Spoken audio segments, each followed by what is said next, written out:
Psalms chapter 92 verses 5 and 6.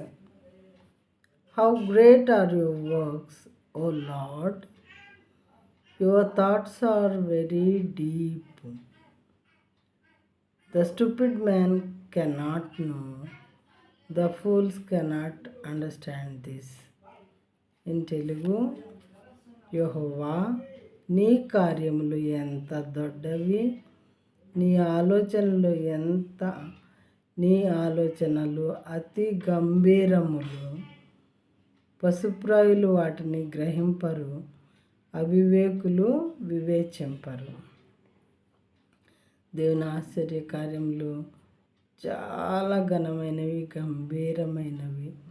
మరి పశుప్రాయులు అంటే ఆయన గురించి పట్టించుకొని వాళ్ళు, దేవుని నమ్మనటువంటి వాళ్ళు వీటిని గురించి ఎప్పుడూ కూడా ఆలోచించరు, వివేచింపరు.